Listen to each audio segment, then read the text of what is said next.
Well, hello, this is Paraleo, and another devlog landed just after I posted the previous vid, and it brings more info onto the modular ship system, and it's pretty interesting how it works. And also, just to leave this out there, I do know I could just post a link in my community tab and forget about the blog. No, but I want to show interest, and I want you to know that I'm interested in this game because I'll probably cover it more than Anno 1800 when it launches. I mean, by more, I mean more stuff that players need, you know, like tip videos and stuff like that, not just comments on the news, not just the campaigns or like I did for 1800. Alright, that's the only reason I'm actually bothering to make a vid. I'm just keeping the audience informed that I am interested in the game. And after this long intro, let's get to the modular ships. Now basically, it's a kind of a new thing. It's kind of a new thing they are adding. So these are the types of the ships. These are the big types, because the modules are making them basically different ships, right? Even if you start with a pentaconter, I'm not sure, wasn't this a Greek name for a ship? Not actually sure, but I remember this from the Age of Mythology games. Okay, and the second one is the trireme. So basically this could be a bireme, right? And this one, a 5-sail large ship. I'm not even gonna try to spell this in English. And here are the actual modules that we can use. Not sure if they will add others. We'll have to see. But the mast we know already is the sail that appears here in the front of the ship. Rows or paddles bring additional speed. Okay, it helps with the maneuverability. Interesting. It's perfect for short ranges and combat. Okay, cool. Reinforced hull, additional HP or armor plating. I think it will be shown like traditionally the ship design are showing shields around the ship. Not sure how Anno will deal with that. Archer tower, okay. Small arrows in all directions on short range, keep that in mind. Scorpio, or the ballista as it's known in war games in general, as a general name. It's basically a big crossbow.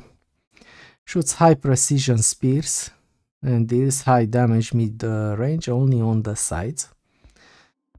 Yeah, I remember I had this in Assassin's Creed Odyssey. You had the spearmen, you had the archers who were shooting flaming arrows. We didn't have an onager on the ship over there. So this one is the catapult equivalent, but kind of looks like a trebuchet. Okay. Now, these are the modules.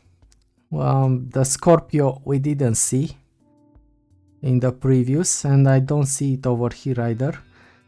But this is how it works. Basically the modules are items because they are occupying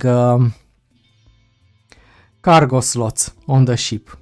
And each ship has its own modification range. As you could see, the bireme can hold 2, the trireme can hold 3 modification modules, and the big one can have 4 of them, and you can mix and match them any way you like. They said in the blog that the big ship has like 114 combinations, so that's a lot of different ships that you can have running around or floating around. Also, when you build a shipyard, you will have some predefined ship configurations. You can also make your own and save. I think there is a limit on that. And on top of that, a new change, but let's talk about that later. Alright, so by example on this one, you can spam one of the modules. I don't see a limit other than 4.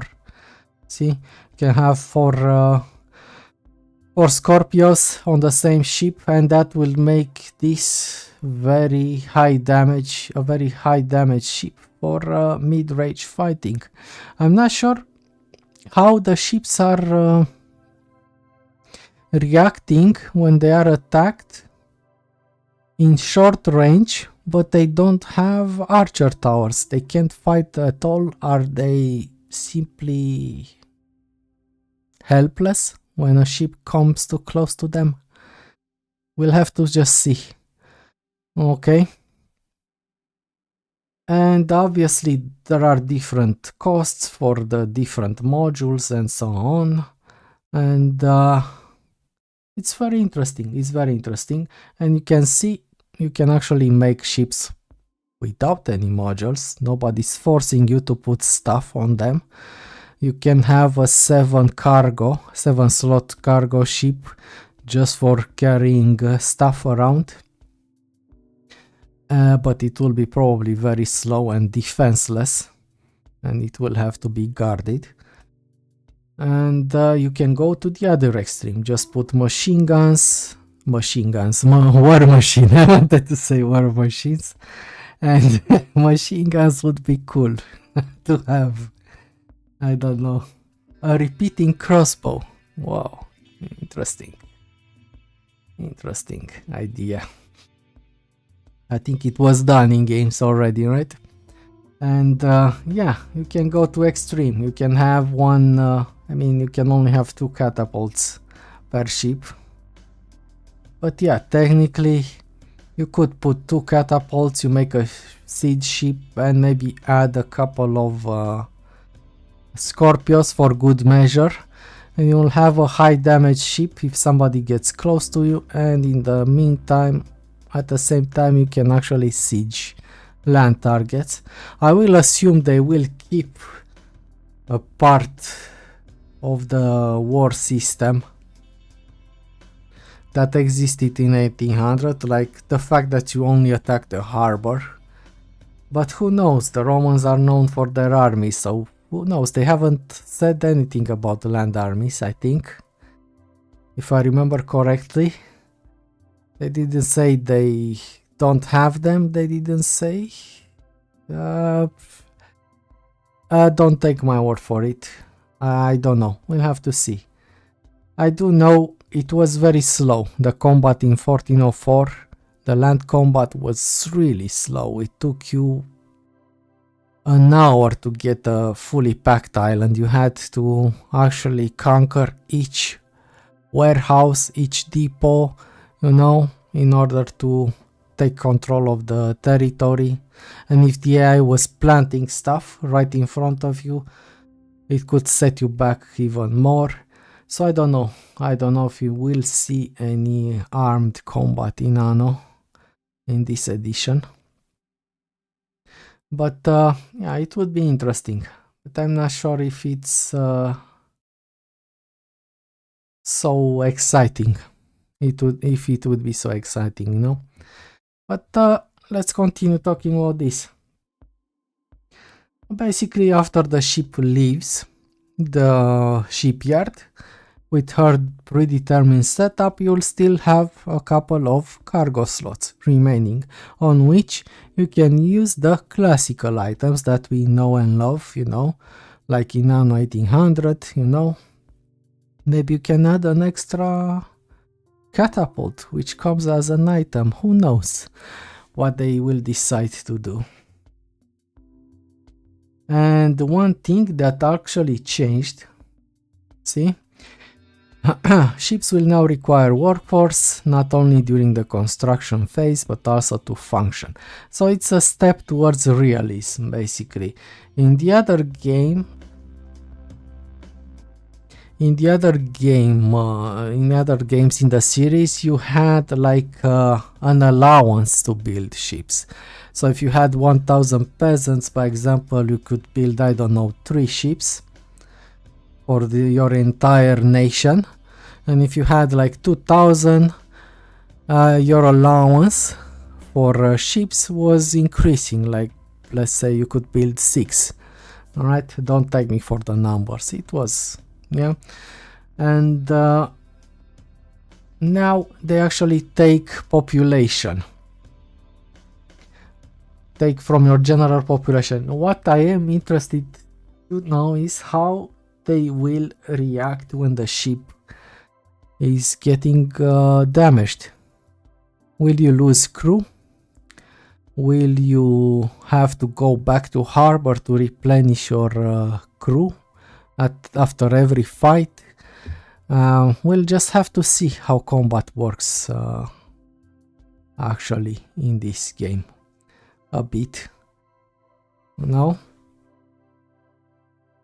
Especially with this focus on some of the items. Yeah, it's a short bit. Especially with the focus on some of the war items, like on short range, medium range and long range. We'll have to see how combat works. Probably we will need a blog on combat later. And yeah, I think it's interesting. And yeah, I'm looking forward to more news. But I will not sign up for beta tests though. My times as a tester are gone. I am waiting for a full game launch. Alright, and I will focus on the game when it launches, and as I said, I plan more content and meaningful content to help out other people, not just me bragging about the fact that I beat the hard campaign and stuff like that.